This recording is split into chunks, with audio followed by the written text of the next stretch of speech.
तो देखिए जरा, आज बिजनेस स्टडी में unit 3 management and business environment यानी कि प्रबंध एवं व्यावसायिक परिवेश या वातावरण या पर्यावरण, कुछ भी बोल सकते हैं हम। परिवेश, पर्यावरण, वातावरण एक ही चीज़ होते हैं यानी कि एनवायरनमेंट। तो ये दो वर्डों का कॉम्बिनेशन है, एक बिजनेस यानी कि व्यवसाय और एक एनवायरनमेंट जिसे पर्यावरण या परिवेश कहते हैं। तो बिजनेस का मतलब तो आपको सबको पता है ही, बिजनेस क्या होता है, ठीक। यहाँ परिवेश यानी कि जो एनवायरनमेंट है उसका मीनिंग क्या है। तो जो एनवायरनमेंट की बात कर रहे हैं हम लोग यानी कि वातावरण, परिवेश या पर्यावरण, तो ऐसी वो सारी के सारी फोर्सेस, ऐसी वो सारी की सारी शक्तियाँ जो हमारे बिजनेस को यानी उन सभी ये फोर्सेस, ऑल फोर्सेस, समस्त शक्तियां जिनका इफेक्ट यानी कि प्रभाव कुछ ना कुछ हमारे बिजनेस पर जरूर से पड़ता है। वो सारी की सारी जितनी भी चीजें हैं वो बिजनेस के इंटरनल अंदर भी हो सकती हैं और वो बिजनेस के एक्सटर्नल यानी कि बाहर भी हो सकती हैं। अगर हम बात करें तो जैसे कि वर्क एनवायरनमेंट, आपके अंदर काम करने जो काम किया जाता है तो वो भी एक वातावरण के अंदर का आता है। जैसे कि अगर मैं मान के चलूँ कि मैनेजमेंट की पॉलिसी, अगर मैनेजमेंट की जो पॉलिसी है वो आपके क्या में आता है, एक एनवायरनमेंट के अंतर्गत आता है। अगर हम बात करें कस्टमर, ग्राहक या फिर सप्लायर, पूर्तिकर्ता, कॉम्पिटिटर, प्रतिस्पर्धा, पब्लिक जो भी जन सामान्य है, तो ये सारी के सारी जो है ये क्या आपके एंटरप्राइजेस या आपका जो बिजनेस है इनके कुछ भी काम करने से क्या आपका बिजनेस इफेक्ट होता है या नहीं होता है। बिल्कुल होता है, डायरेक्टली होता है या इनडायरेक्टली भी हो सकता है, ठीक है ना। अगर आपके यहाँ बिजनेस के अंदर अगर काम करने का सही तरीका नहीं है, जहाँ पर मैंने आपको बताया था कि जैसे लेबर जहाँ काम करती है, श्रमिक जहाँ काम करती है, वहाँ अच्छा मतलब व्यवस्था अच्छी होनी चाहिए।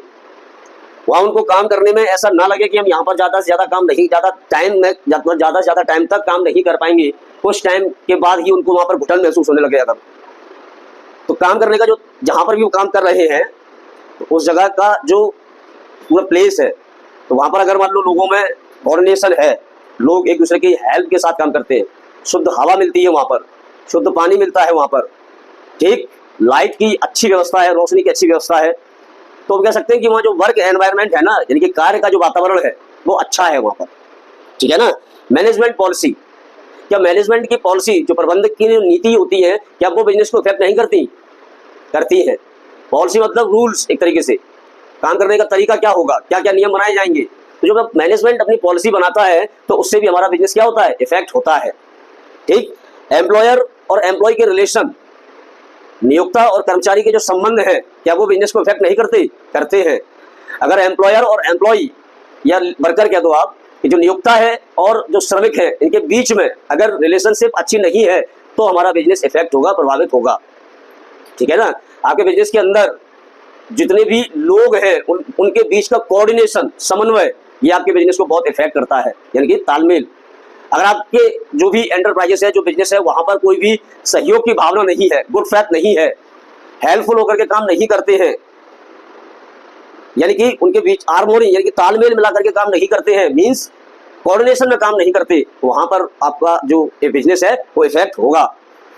ये सारी की सारी जो बात कर रहे हैं ये सारा का सारा क्या में आएगा, आपका आंतरिक पर्यावरण में आएगा यानी कि इंटरनल एनवायरनमेंट के अंतर्गत आ जाता है।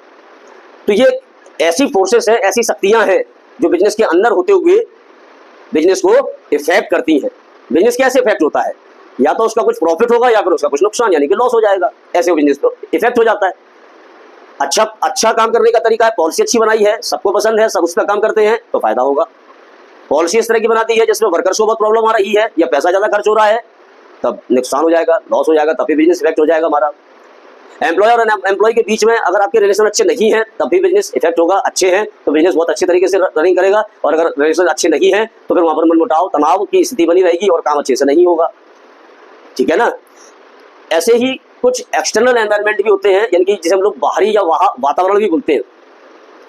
जैसे कि मैंने आपको बोला तो कस्टमर आपको डायरेक्ट आपके बिजनेस को डायरेक्टली इफेक्ट करता है।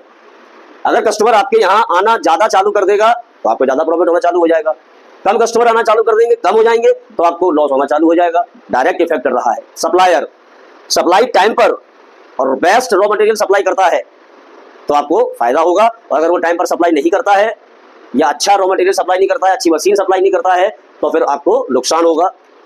इसी प्रकार कॉम्पिटिटर यानी कि प्रतिस्पर्धा जो है, अगर हमारा जो बिजनेस है, मान लो मोबाइल का बिजनेस है हमारा, और हमारे ही जैसी एक फैक्ट्री और अगर कहीं लगी हुई है तो हमारा कॉम्पिटिटर है, वो भी अपना मोबाइल बेचने के लिए हर प्रयास करेगा कि उसका मोबाइल ज्यादा से ज्यादा बिके और कहीं ना कहीं वो हमसे आगे रहे। तो उसके जितने भी काम होंगे, चाहे उसने अपने मोबाइल की प्राइस कम की या ज्यादा की, या उसने ऐड ज्यादा कर दिया, प्रचार ज्यादा कर दिया, पब्लिसिटी ज्यादा कर दी, तो कहीं ना कहीं हमारा बिजनेस इफेक्ट हो जाएगा। अगर हमने किया तो उसका भी इफेक्ट हो जाएगा।